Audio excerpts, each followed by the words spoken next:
Alleluia.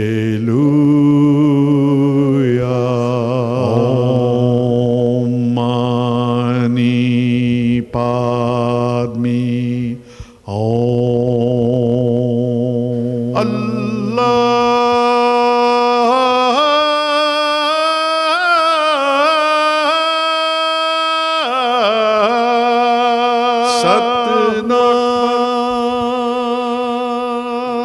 Welcome.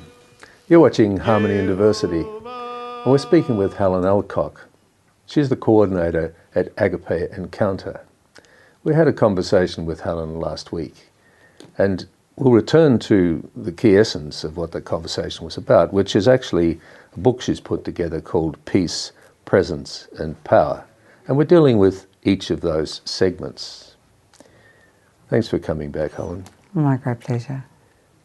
Well, we looked last week, we looked pretty much at peace, and then we get this presence. Now, before we do presence, I just looked in here and I see the power of words.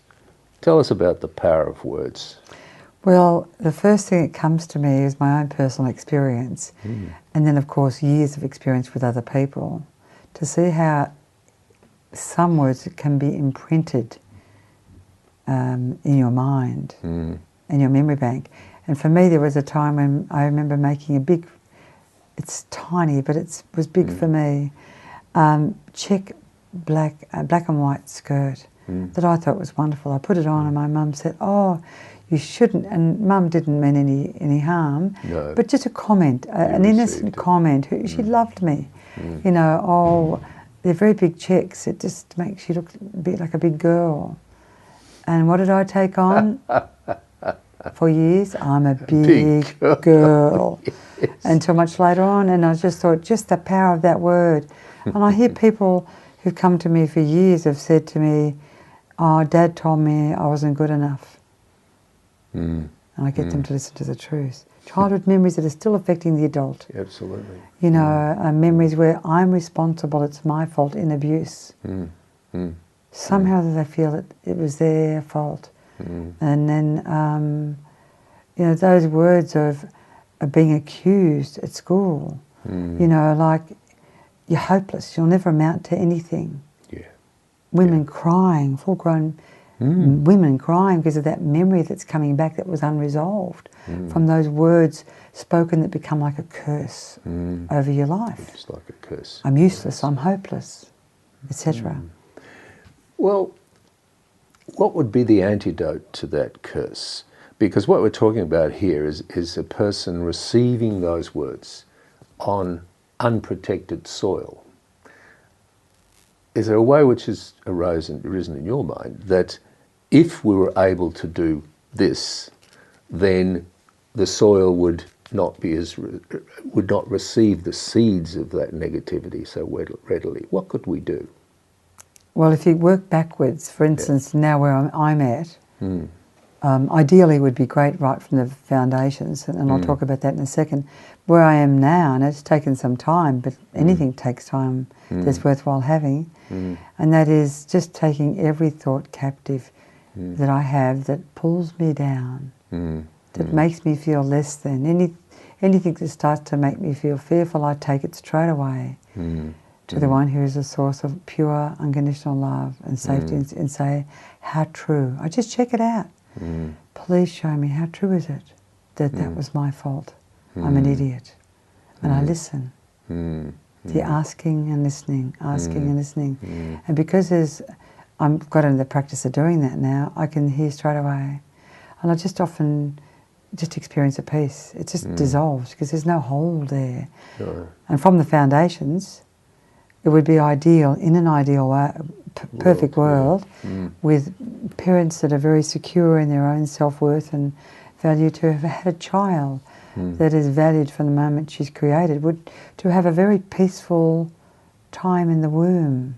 Yeah. Because a lot of babies, including myself, picked up memories in the womb, and picked up a lot of things that their parents, particularly their mother, is feeling about their worth and value, the words spoken to her. That's right. The baby can often pick up as their own and travel through life through it. Yes. Because I've seen them being taken back as I was So any word that pulls someone down has the power. Anything we speak to ourselves becomes a judgment.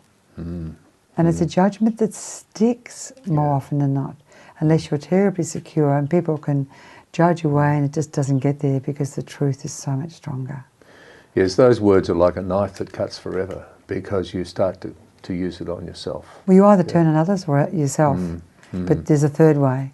You can turn and ask the one who created you, how true is that? I am an idiot. Have you, I've had the experience of younger people having a difficulty picking this concept up. Is that your experience? Do you see there's sort of an age where there's an age of awareness starts to come upon them, or does it work with, say, a 10-year-old child? Yes, it does actually. I was actually running a seminar in the country once, and a mother brought a child along who had circumstances happen to her, and she'd been to professional help, which I was grateful for, but still she was not happy. So in her case, I just asked her how she was feeling under the guidance of, I think for her it was unconditional love, and all I ask you is to listen and tell me what you're hearing. And she went back to the scene, and I said, in that scene, I'm just going to ask the Spirit of Truth, what are you thinking and believing in there?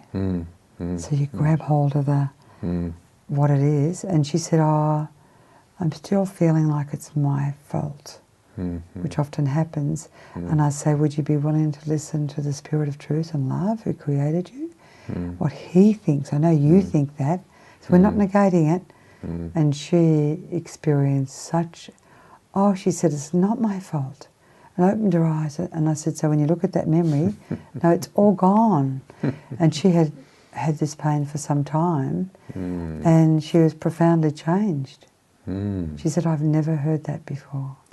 Well, that's powerful. So you had the experience of quite young minds being able to grasp it. Absolutely, even more easily.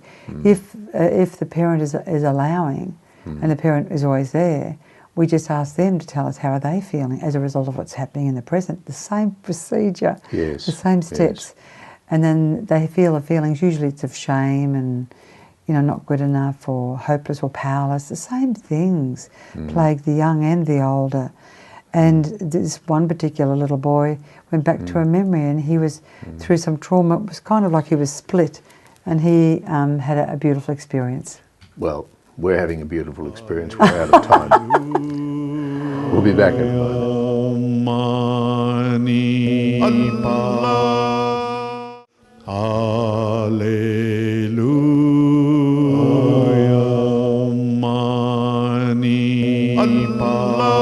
Welcome back. You're watching Harmony and Diversity. We're speaking with Helen Alcock, Agape Encounter. Helen, in this book that we're going through here, there's a healing meditation. Now, you mentioned it last week, I think, but could you just describe that again, how that works, a healing meditation? First of all, let me say, I know there's a lot of people who said to me, I can't meditate.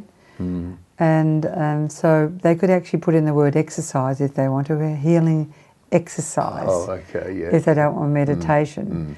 So it's interchangeable, really. But basically, it's really the core of the whole book where people have, and it's right throughout the book, where people go from one state to another state and have a transformation experience. And this is how you do it. And basically we again invite the Spirit of Truth, light, love, justice, wisdom, God, Jesus, Holy Spirit, depending on what people's background is at. Most people believe in truth and love. Yes. Asked to, as a result of their life, what are they feeling right now? And so we start right now for them to reconnect to themselves. That's the beauty of this. They learn to listen. So I just say, I'm listening. I ask you to listen to yourself, and the feelings will be brought up. So all you have to do is be the reporter. So they report the feelings of feeling angry, resentful, and the word hurt relates to a whole lot of other feelings, sad. And then as a result of that, I say, what are you believing? Because the feelings lead on to the beliefs. I can't do anything, I'm useless, I'm a failure, I'm nothing, etc. And then we ask them to listen. How true is that?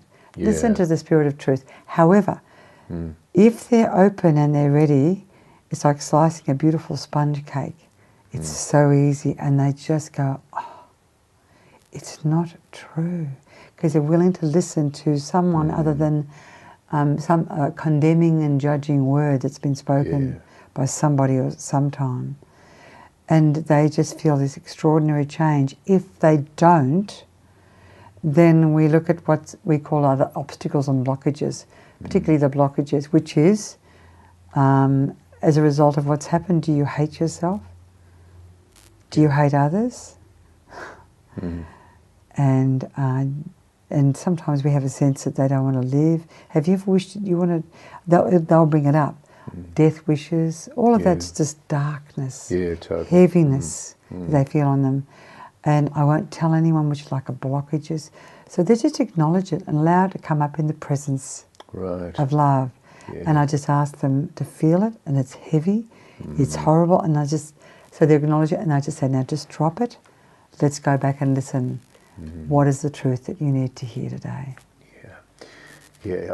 Last week you came close to the subject of love, and you said that much of what happens with the trust is because you are loving them. You're in a loving presence yourself, and you're reflecting your own perspective of a loving presence in your own right. And how does that manifest itself back from the other person? They're connecting with that as well. That's what's opening them, isn't it? Yeah, absolutely. Well, I see it as me being open to allowing what is already within me. So it's the love that I've experienced. It's touched me in my worst places, and I've experienced the transfer. I know what's possible, and just opening up and being very present to them, and allowing the love with the truth to come up. And they feel safe and secure. That's right. And sometimes people struggle because I'll go, we're not going anywhere. They want to change, but they won't because they're so busy guarding, protecting, controlling, being responsible, and all these guards, protectors, and are up in front. So I just get in touch with them and have a little chat to them. I said, do you feel like you have to guard yourself? Yes. Because they had to do it all their life. So I'll just say, is it easy or hard? And they always say hard. So I say, would you allow, in some cases, would you allow the angels, Michael the Archangel, or whoever you believe in, to come and be the guard for you, and your job is to ask him to do the guarding, etc., through each case. And then finally the door opens and we can get into the heart of the matter. And in the heart there's a mind as well. Yes, it's a fascinating work of love itself, and I notice you've got a paragraph here, or a chapter here, called The Power of Love Languages. How does that expand and emerge from that, love languages? This actually flows out beautifully from that, because as you become more present to yourself, you become present to, in your everyday life, when you aren't loved and when you do feel loved. When love is flowing through others. And that could be through acts of service, words, actions, in many different ways. But you know you feel loved when that person does that. Yes. But you need to be in touch with that with yourself. And I remember once saying to somebody, so tell me, when do you feel loved most? What is it that someone does to you? And they said, well, I really feel loved when I ask somebody to do something and they do it. And it was as simple as that. Yes. Because they felt listened to, cared for, and they felt loved. It was an act of service. When do I feel loved? When I hear sincere, beautiful words. For each one it's different. But getting in touch with that is connecting. Yes, and that's the power in some ways of mothering, isn't it? Because mothers have a whole series of those love actions that children identify with. Except if they go on to smothering, which is another problem. And then they don't know when to let go at the age teenagers years and step back and allow the child to fall over and learn. Yeah, that's right. Yes, love can't do it all if you hang on to it for too long. Wow, look, These headings, like how really listening melts the heart. Yes. Same thing, isn't it? Yes, it is, Really because listening. Yeah. you go out there into life, how many Yeah. people really listen? Not many. They're too busy talking and telling you. That's right. And then they're really not asking you questions, and nor are they really listening to you, because they're listening about what they're going to say next. That's right. That's what I used to do Yeah. until I woke up and I became aware, which all came from me learning to be still each day and spending time just being still, becoming present to myself, allowing my anger to come or whatever else until peace came. Well, peace will come because we're out of time. We'll be back in a moment. Mani Allah. Alleluia. Mani Allah. Welcome back. You're watching Harmony and Diversity. We're speaking with Helen Alcock from Agape Encounter. Helen, we're going through this book and it's unfolding, I think, well. Would you agree with that? We're covering the points. Absolutely. Absolutely. Just looking here at, the power of expectations. The power of expectations. Tell us about that. Okay, it's what others expect of us and what we expect of our own selves. And expectations is something I believe we were never actually given. It's been put upon ourselves, or we've presumed it, and it can actually drive people into illness, a chronic fatigue syndrome, I believe. I'm not saying all of it, I'm saying drivenness.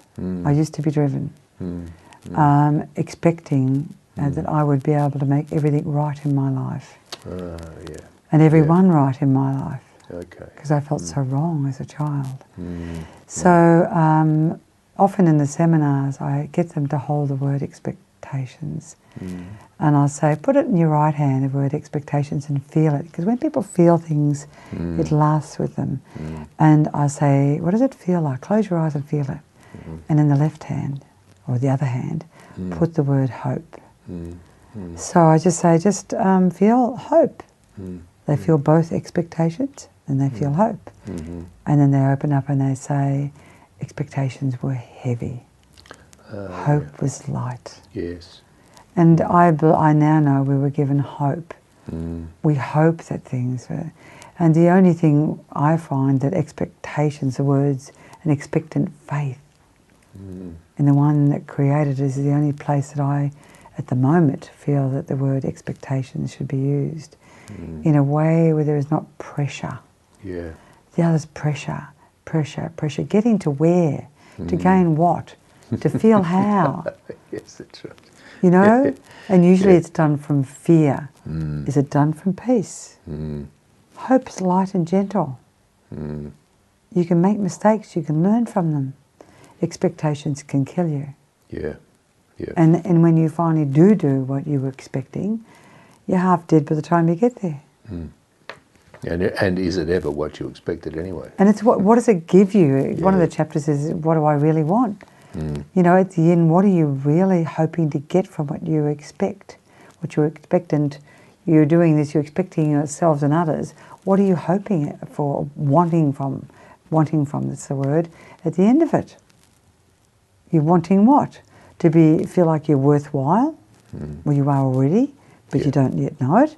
Are you wanting money because you feel like it's going to give you security? Well, it doesn't. I mean, how many people in the world do you see that have got the money and not secure? And it only seems to cause disease.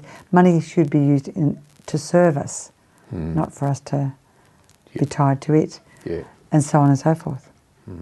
Yes, it's about ownership. It's what owns you, whether you own the money or the money owns you. Exactly. And I'm just looking here. Now, this is something I'll be very interested to see how you handle this.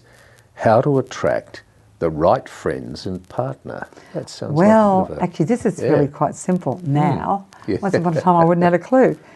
But I used to wonder why that was all about. Over the years of working with people and seeing that they would attract the wrong person all the time, and had people come to me with broken relationships, etc. And it was, and when we got to the matter, how does that leave you feeling? What does that Yes. leave you believing about yourself? It's always, I'm not good enough. I'm worthless. I'm nothing. So we go back to a childhood memory of feeling worthless. So their foundations were whatever. And whatever's at the depth of your being, you will usually attract into your life. Right. It's right, like in right. it's osmosis, it's a spiritual realm. And people will start to take advantage of you and abuse you and use you because you're wanting something from them. You're wanting them to say that you're worthwhile and you're okay. So there's this ungodly, this unhealthy tie. That ties into the current fairly popular topic of the abused wife syndrome. Yes, Yes. because they don't yet know that they have a voice. I don't know how many people I've heard in the present or in the past, memories say to them, I haven't any voice, I don't have any rights, I don't deserve anything. So what are you going to attract into your life? Yes, people are not going to give you anything. Whereas in That's fact the right. truth is, it's all gift. Yes, yes. We don't have to earn it. We don't have to do anything. So it's about getting ourselves present to ourselves, getting to the place of accepting ourselves as perhaps a bit broken, learning, growing as little children in the universe, Yeah, yeah. and loving ourselves and giving ourselves lots of encouragement and hugs. That's right. And part of the engineering of that, ideally, would be to, we're talking about partnering and friends here, is to be in touch with people who also recognise their brokenness. Yes, They don't operate out of their perceived perfection that's of right. self. Broken people usually attract broken people. Yeah. Balanced people usually attract balanced people, etc., etc. Like attracts like. It's just a law of the universe. Just look around. Look what you're seeing. And more often than not, you actually will attract the very person you meant to have in your life to get really what you need to get. And the pain can become your gain, unfortunately. But then fortunately. Yeah, right. Oh, we should start a marriage guidance program here. I can see that. Because that's all talking of this. Well, just saying that, like, you know, when you expect things of your partner, what sort of pressure is that on them? Is there any unconditional love, the sense of the freedom they're giving you something? Just because? Yeah. No, it's a reflection of deep neediness, isn't it? Absolutely. Yes, When you're deep secure, you neediness. want nothing, Yeah. you don't need anything, you can accept what is, you can accept the pleasures that are constantly changing, Yeah. but yet the truth is not deep within you, within everyone, no matter what they've done. Yeah, and I keep coming back to your encounter with love before, when we were talking in the previous program.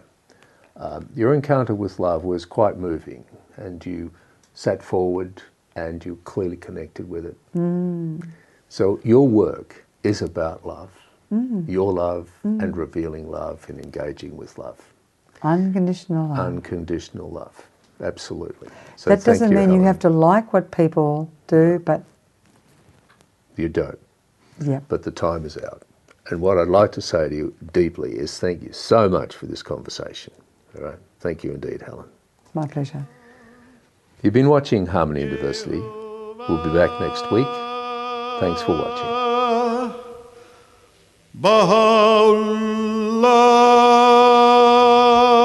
Baha'u'llah, Shanti Om, Allahu